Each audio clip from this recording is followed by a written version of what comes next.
I think our audience, as you might guess, is primarily interested in your views on Latter-day Saints. Yeah. And right. I live in Idaho. Right. I know this. So you've interacted with a few of them? Yeah. Yeah. I actually wondered that. What is the Mormon or Latter-day Saint population up in Moscow? Well, not as heavy, obviously, as Southeast Idaho. Yeah. But there are 3 stakes here. Are there? Yeah, and they keep a very low profile. They're not out there being Mormon in public, right? Yeah, it's a very low profile, and that might be because it's a university town. But there are quite a few of them here. Interesting. And low profile, you mean like they don't have a lot of missionaries out there knocking doors? No, they do have missionaries, like an ordinary level, but they're not, politically engaged or culturally engaged. They're not dealing with the city council over anything, or it's not. They're not culture warriors. I'll put it that way. Okay. And they're not like working as a block for any single goal in the city or in the state Correct. Politics, or at least where you are. And there are examples. There's a friend of mine, Dan Schoenberg, who was the chairman of the Republican Party, who was LDS, Okay. And I worked with him very well and on common goals and co-belligerents, basically, as opposed to allies. Co-belligerents. That's a term I'm going to start using. So it's basically in World War II, we were fighting the Nazis alongside the British, and the British were our allies. We were fighting the Nazis for basically the same reason, from basically the same worldview.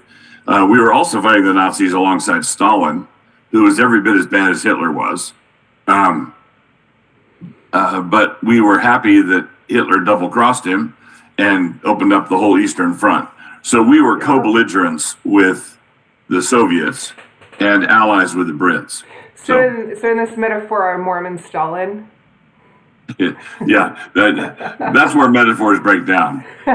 Basically, what you have is a different worldview. There's a different worldview. So if I'm working in a pro-life, I'm happy to work in a pro-life cause, for example, with LDS and with Catholics and with Baptists and Presbyterians. I'm happy to do it. But I have to recognize that, to go out even further, there'd be Muslim pro-lifers also. And if we were doing Idaho Citizens for Life, I'd be happy to march alongside all of those guys because it's Idaho Citizens for Life. But if it was Christians for Life, at some point, your definitions matter. And when you got to the Muslims and they're under the banner of Christians for Life, I'd say, deal me out. So that's the point of the Stalin metaphor. Gotcha. Let's start from the very top. We'll zoom into the Mormon specific questions in a minute. And I Sure. use the terms Mormon and Latter-day Saint interchangeably. So if that's not me trying to make any distinctions on my end, just to be clear. Yeah. So you have said there's not just one Christian nationalism. There are multiple out there, and that are kind of being debated in the public space, especially within conservative Christian circles at different conferences, online. What are those versions? How would you delineate between the ones that you're aware of and monitoring? Okay, so there would be there'd be the political active politician type Christian nationalist, what Marjorie Taylor Greene used to be, or that kind of person, or what's the guy's name? Flynn, General Flynn. Mike Flynn. Yeah. So you have people who are congressmen, people who hold office and who are working that angle. Then you've got what I call the dank right, the Nick Fuentes types. The dank right, DENK. Yeah, the dank right. The dank right. I'm not familiar with that term. Say again? I'm not familiar with the word dank. Dank, DANK, smelly, muddy. Oh, got it. Okay. So this would be the people who are playing footsie with the neo-Nazis or are avowed Nazis themselves. Mm-hmm. We need a Protestant Franco. We need a Protestant Hitler. That kind of, and many of them, like Nick Fuentes, would call himself a Christian nationalist, and that's not what I'm about at all.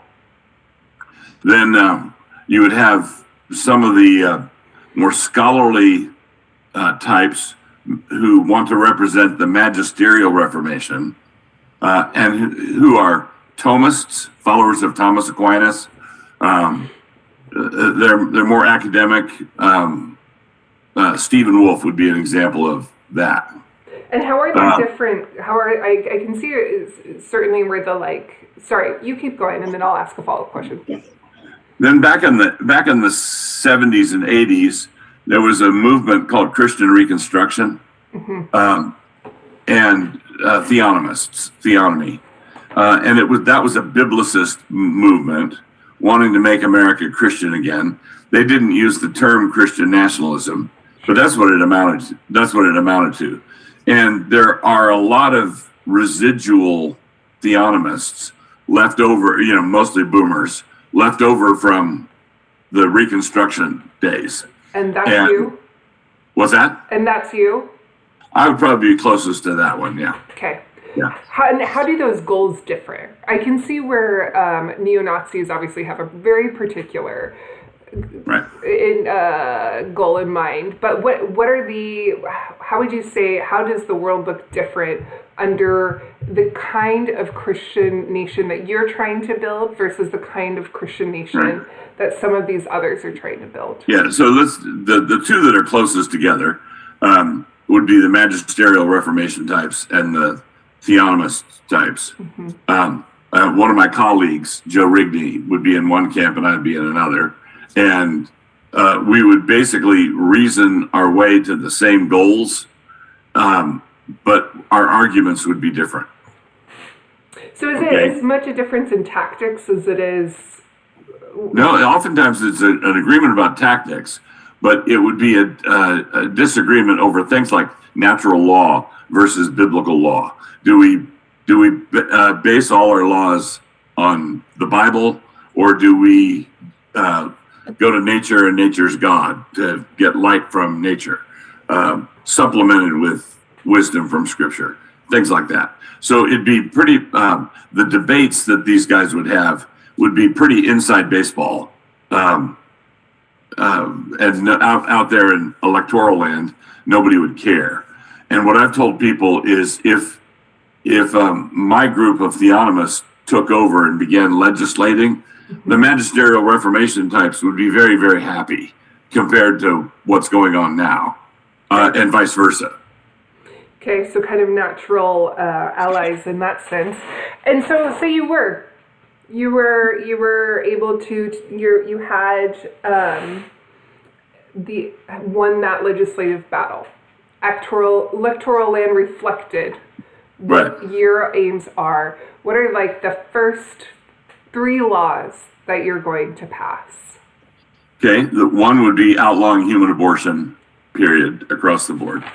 Right now, because of our federal system, Dobbs overturned Roe, but there's still loopholes in the states that are restrictive of abortion. I'd want to get rid of those, and I'd want to get rid of abortion entirely. That'd be number one. And how do you define abortion? Because some would argue that if it's there's elective abortion and then there's abortion in the case of saving the woman's life, and those are different ethically, different situations. How would you so let's say you've got a case where there's no disputing the facts of the case.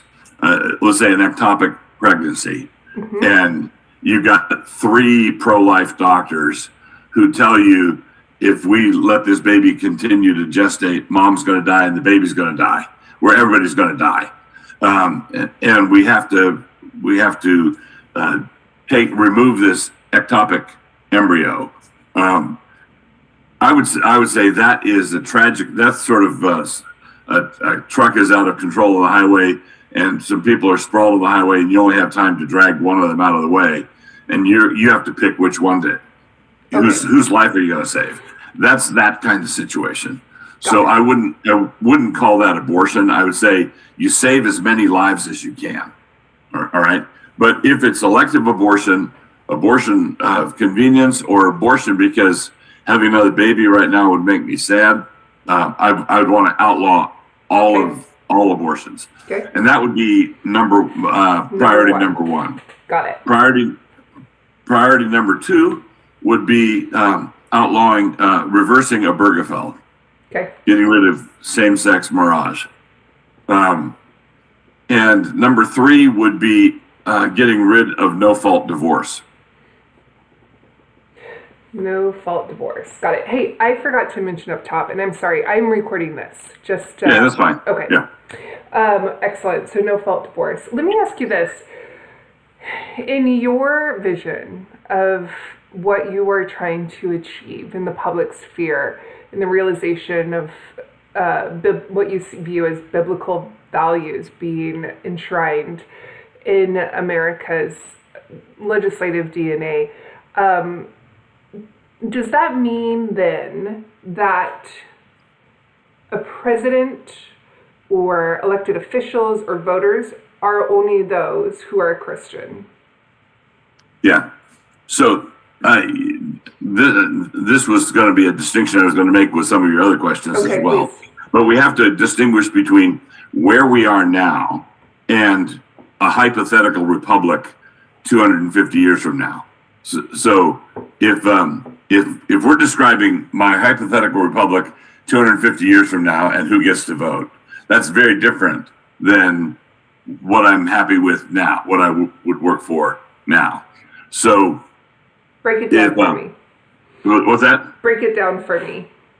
All right. So let's say some of my grandkids got a job, voter registration drive here in Idaho, and they were going door to door in Pocatello, right? A bunch of the people that they're registering to vote would be LDS. Yep. Okay, and I would be happy with that. Okay, because my dad was fond of saying, God takes you from where you are, not from where you should have been. Right. So basically, you play cards with the hand that you're dealt. This is the situation we're in right now, and you have to be able to distinguish the thing what is the greater problem? What's the bigger problem? The kids being aborted and same-sex marriage weddings are a far greater problem than Mormons voting. But it would, in your ideal situation, 250 years from now, be the case that Mormon voting still is a problem, just not the most immediate one. Yeah, I would say it's a problem, and part of this is I have the luxury of not actually being there. But in my ideal Christian republic, I'd want all office holders to be Orthodox Christians, all office holders. And I'm not convinced that you would need to protect that by having only Christians voting. Okay, but as far as those who they can vote for, restricted to. And, right. And when you say Orthodox Christian, you don't mean Eastern Orthodox. I do not. Explain what you mean by Orthodox Christian. Okay, basically Apostles' Creed Christians. I believe in God the Father Almighty, maker of heaven and earth, Jesus Christ, his only begotten Son. Basically, Trinitarian Christians. And that's my understanding of Orthodoxy. And when you get to Roman Catholics, you're crowding me a bit, but I'm okay. And then when you get to Jehovah's Witnesses, groups like that, or which is explicitly anti-Trinitarian, then in my ideal republic, such a JW couldn't be elected governor. Okay. You, Or city council, or right, yeah, because the Constitution would be Christian, and the oath of office is to uphold the Constitution, right? So, okay. If the Constitution is fully Christianized, then you'd want to entrust the care of that to people who understood it, who understood what they were protecting. So what would Latter-day Saints, Mormons, have to change about what they believe and how they practice in order for you to consider them fellow Christians? Okay, that's your first question, right?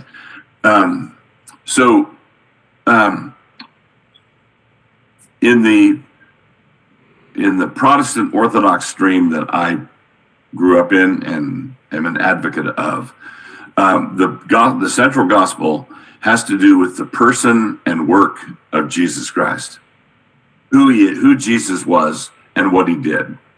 And what he did being what he did on the cross, his death, burial, resurrection, and ascension into heaven. That's the work of Jesus Christ.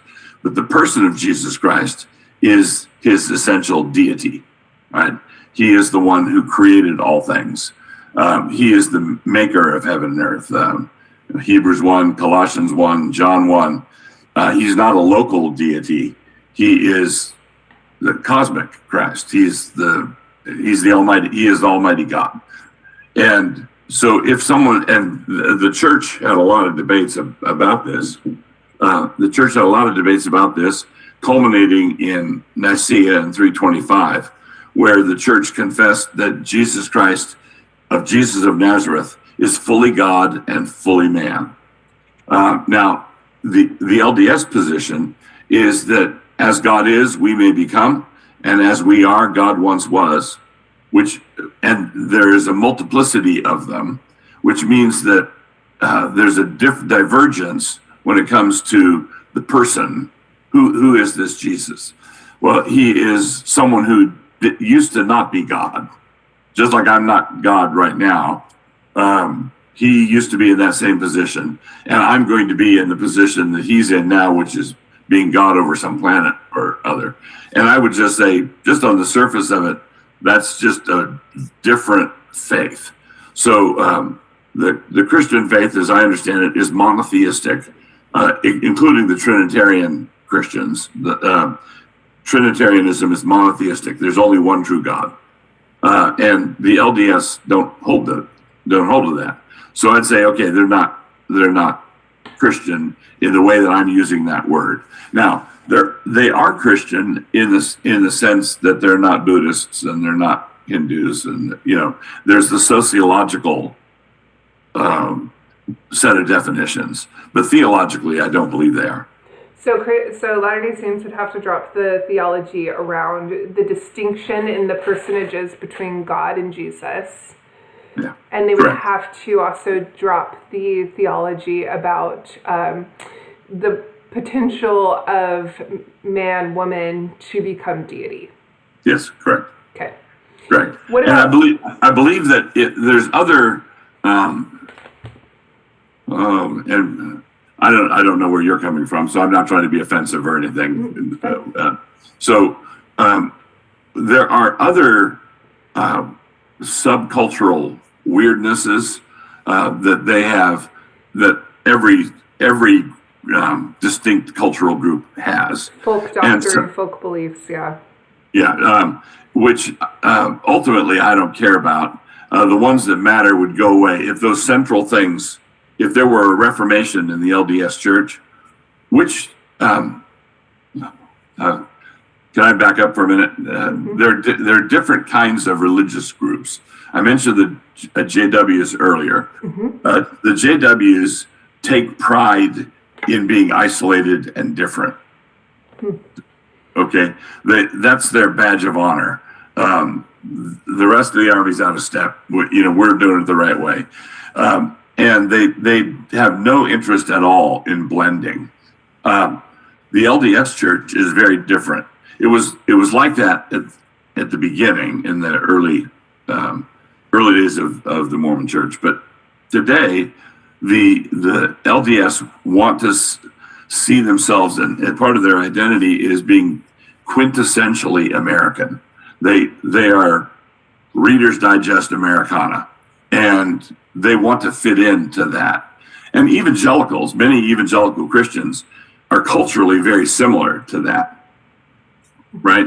And the LDS want to blend with that. And some evangelicals are willing to let them, okay, yeah, we are very similar.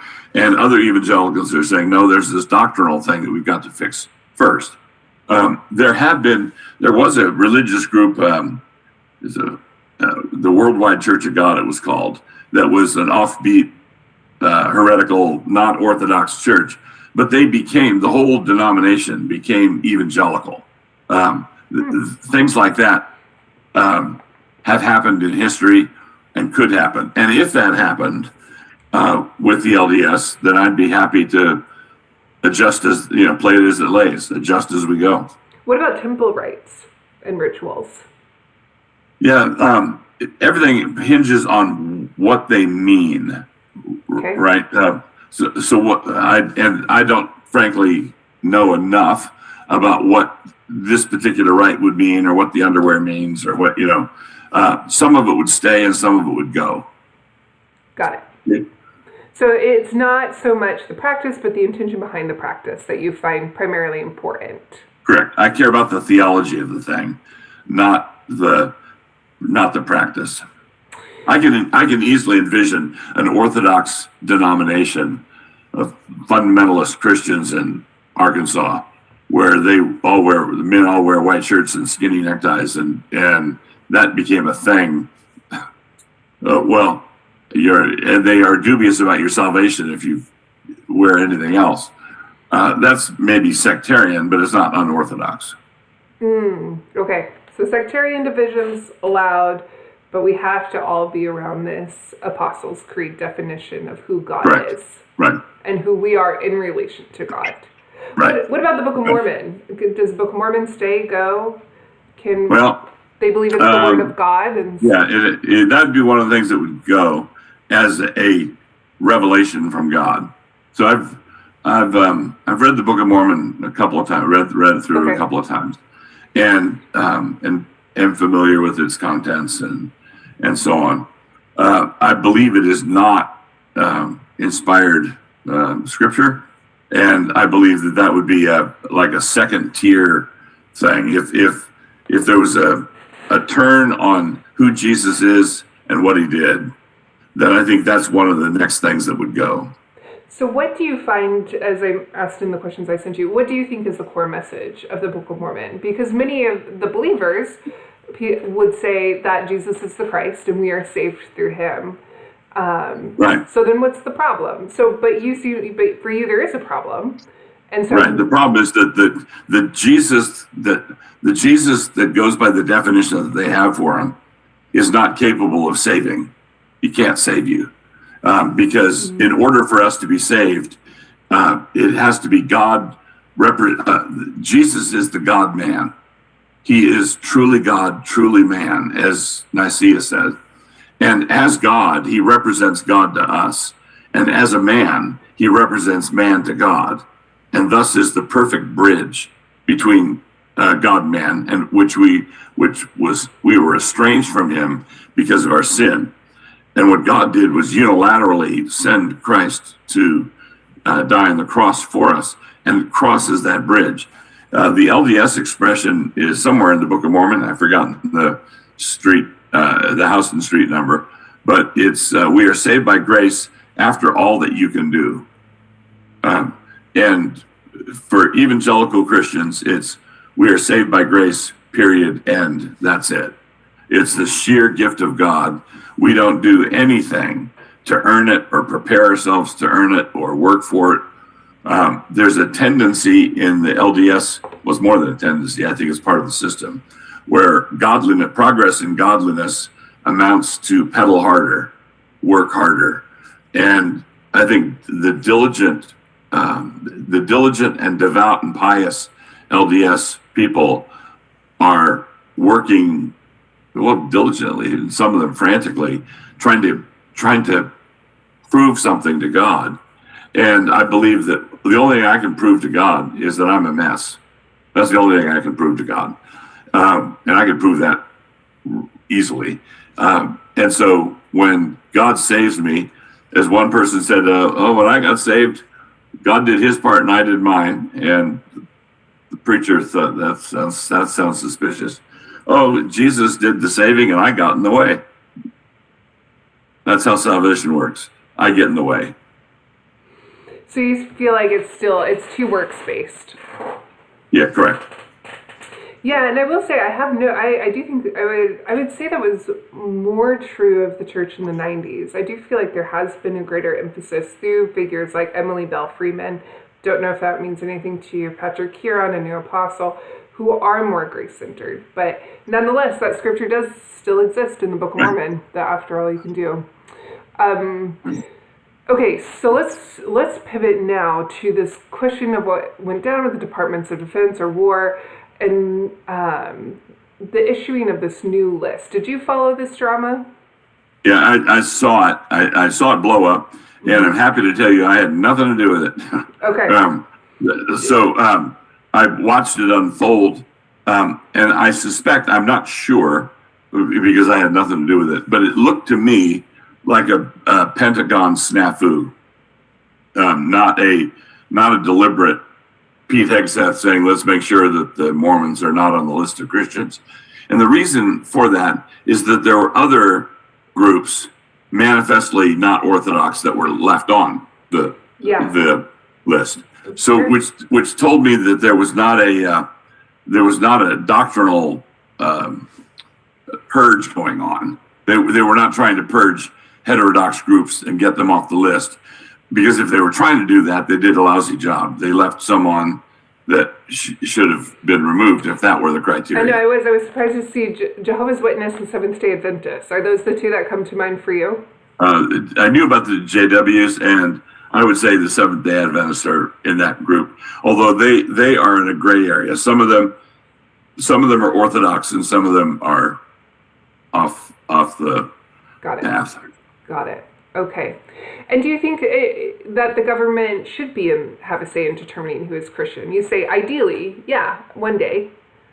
Well, one day, but in the meantime, as long as you have a chaplain corps, you're going to have to either you do it all alphabetically. You know, the Hindus are at this place, and the Jains are here. Buddhist, yeah. Yeah, it's either all alphabetical, but if you need to group them at all, you're going to have this kind of dilemma. You might solve that dilemma by saying Western, Eastern, Eastern faiths, Western faiths, something like that. But if you're going to use the word Christian, then I would have trouble putting groups that I didn't believe were Christian on the list of Christians. And so I would probably fight for a different way of categorizing the whole thing, because there is no reason to poke a stick in the Mormon's eye over that. Okay. And go ahead. And to your knowledge, Secretary Hegseth was also not involved. Yeah, I have no information that would indicate that was a thing they were trying to do. Okay. You mentioned that you live among, associate with Latter-day Saints. What would you say is your core? You've read the Book of Mormon. What are your other primary sources for information about what Latter-day Saints believe and who they are as a people? Okay, so just heard ongoing contact with LDS friends, and talking with missionaries, having exchanges with them, having conversations at one of the stakes. The university has a LDS center right next to the U of I. Here, years ago, I was up there, in the center, visiting with them and talking through the theological issues. Also reading books on books that are critical of the LDS, like apologetics books. So Mormons teach this, we teach that. So what are some of the names of those? Say again? What are some of the names of those that you've read or authors that you think of? Okay. One would be this. First, I did my theological studies have come in bundles. So I did a lot of this kind of reading maybe 40 years ago. Mm-hmm. All right, but Walter Martin wrote a book called Kingdom of the Cults, which was a breakdown of numerous religious groups. Another one called The Maze of Mormonism. Another one, and I don't remember the author there. Another one called Revelations of Convenience. The revelation on plural marriage in order to be able to come into the union. The revelation on blacks being able to be priests. So this McKelvin was the guy who wrote that one. Then a colleague of mine in one of the ministries I'm associated with, called Community Christian Ministries. His name is Brad Shelkey, and he runs a bookstore in Logan, Utah, called the Oasis. And he has he's done a bunch of work on talking to Mormon students. He goes up to the campus there in Logan and just talks all the time. He is been a source. So that's my background. Okay. I want to go back to, and I am through most of my questions, but I do want to go back to your ideal version of a Christian America. You say abortion, reversing Obergefell, no-fault divorce, boom, boom, boom. One of the things that I've thought about a lot as I've been considering, the various debates around what is a Christian American, how do we define Christian, is there's certainly far more versions of, like for example, with Obergefell, we're identifying same-sex marriage, and you also believe that same-sex, just activity, so that intimacy should be a felony, as it was in the 1950s. Yeah.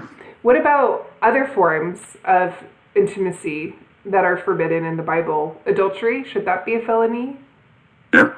Anything out of wedlock?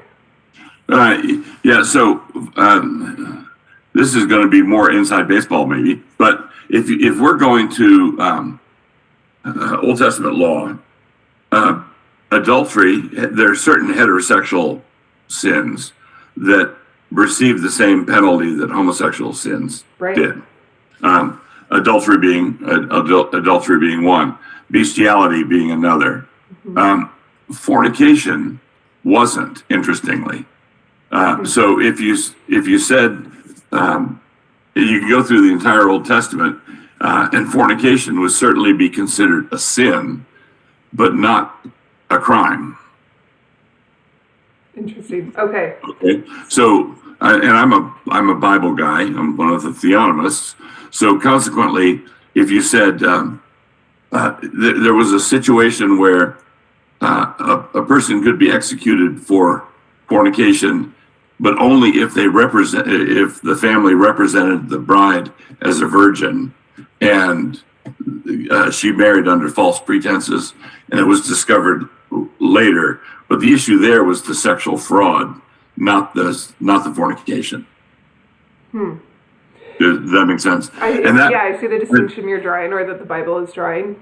And that made a difference in societies where inheritance, it mattered who the father was, right? So you were protecting land, you were protecting inheritance, you were protecting the social order. So that kind of fraud was cracked down on. But there's nothing. Let's say an Israelite kid went to the big city and slept with a prostitute and felt bad about it, confessed it to his father or to the priest. He could be forgiven, and it was not a crime. It was So it was a sin, not a crime. Okay. Just a couple more. One, women and property. What's the Bible say in your understanding about that? Okay. This is, I think that this is an area where some Christian civilizations some Christian cultures in Western civilization screwed this up. Where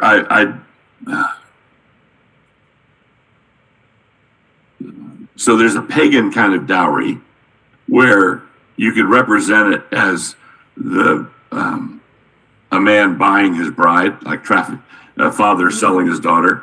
That kind of dowry is not biblical, not biblical. I'm explaining this poorly. An endowed bride was one that her father gave her an investment, gave her money, and the money went with her.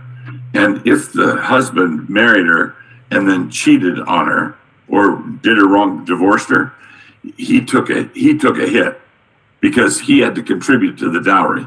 So the potential bridegroom would give money to the father. He would endow his daughter with that money and then extra from him, which meant that if the man did her wrong, she had basically divorce insurance. Okay. In fact, there's a custom. My sister was a missionary in Istanbul, and she got married to a Turkish Christian there, Armenian Christian there, and they got married in Istanbul. And all the guests came to the wedding, and one of their customs was they all came up to my sister and pinned little gold pieces all over her dress. And that was the bride's, right? Everybody chipped in on endowing the bride. So do I believe that married women should have the right to hold property? Yes, I do. I also believe that community property laws are fine, but you want to leave room for the possibility of a woman, let's say her grandma dies and leaves her an inheritance. I think that there needs to be a category where she has that's hers. Okay, so could a single woman go out and buy her own house Oh yeah. Could a married woman earn money and say, I'm going to buy a car, and this is... Yeah. In Proverbs 31, she considers a field and buys it. So this industrious woman goes out and she sees a field that has potential, and she makes the decision. She buys it. Okay. So property rights really aren't that different from what we see today? Right. Okay. And then finally, you've said that women, one household vote, but that doesn't necessarily mean women can't vote. It would mean fewer women voting, but you have single women, and say a married couple disagrees on who to vote for. How is that resolved? Okay. So the way I would resolve it is, excuse me. So the way I would resolve that is I would say they should discuss it, work through it, hear one another out. And if and it's election day and they still haven't come to an agreement, then the head of the house needs to make a decision on how that household votes. Okay. Now, he might go with his wife's desires. He might go with what he thinks is right. And it would depend on the disparity between the candidates and what the issues were. But he would make the call. So he's the one who would decide which way the household was going to vote. As opposed to what we have now, if you have an intractable situation, the couple should just stay home and have a nice romantic dinner, because they're just going to go out and cancel each other's vote. He's going to vote one way, she's going to vote the other. Well, why don't you save on the gas money and just enjoy your company? Save yourselves a trip. So basically, we've been practicing household voting for decades, like 4 decades, and we haven't had that scenario come up once. Where when you say we, who are you referring to? Our church in Christchurch, we have Okay. our church elections function that way. Got it. Okay, so and that's what we're trying to do is model how this works, and maybe after a century or so, people will see what a fine idea it is. Because you're about the Benedictine option. Yeah. Yeah. And in that world, I'm right to understand that single women would be able to vote because they are their own household. Correct. Yeah. Got it. Okay. So here's another example. When we bring members in, it's a college town, so young men come to Moscow, and we bring them into membership. But if their parents are paying their way through school, if they are still financial dependent, not out on their own, that we bring them into membership, but they're non-voting members. Okay. Because even though he's male, he's not a household yet. Household is defined by self-sufficient. Yeah, self-sufficiency. And so you can have a household of one, and it could be a single guy, it could be a single woman, both 25, supporting themselves. They bought a house, they've got a steady job. That's a household of one.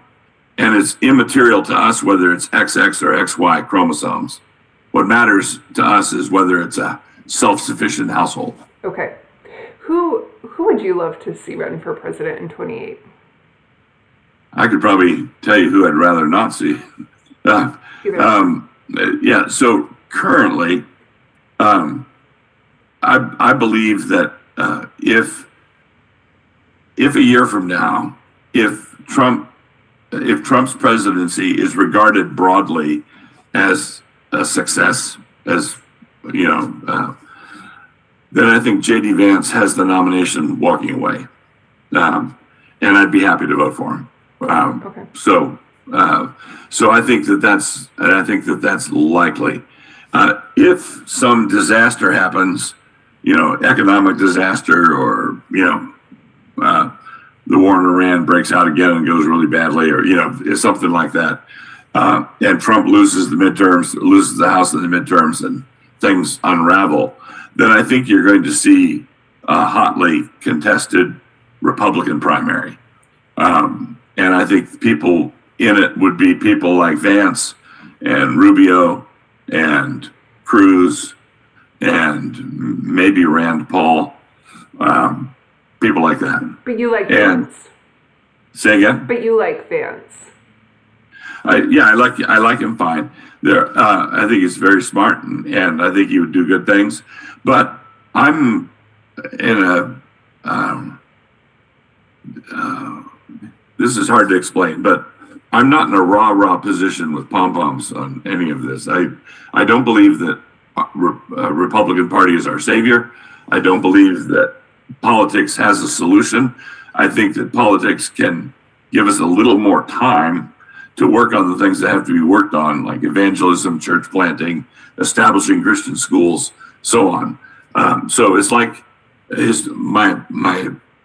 basically my entire life, I felt like I was trapped in the trunk of a car, and the Democrats were careening toward the cliff at 70 miles an hour, and the Republicans wanted to go 50 miles an hour. And I like it when the Republicans are in control because the car is going slower and I've got more time to figure out how to get out of the trunk. So it's not like I'm placing my faith or hope in politics, not at all. And just an anecdotal thing. I'm guessing that in our congregation, as I've walked through the church parking lot over the last tumultuous years, I don't think I've seen in our Christian community, I don't think I've seen one Trump bumper sticker. Okay. And I'm pretty confident that they voted for him overwhelmingly because they didn't want to, the alternative was that Menshevik. And so they voted for Trump, but they're not Trumpkins. Trumplicans? Yeah. Yeah, so they see the soft power. Yeah. Got it. Got Yeah. it. Did you vote for Mitt Romney? Yeah, I did. Yeah. Is there anything Yeah, I'm I not did. asking that you want to talk about before I let you go? No, I think you covered the waterfront. That's what I try to do.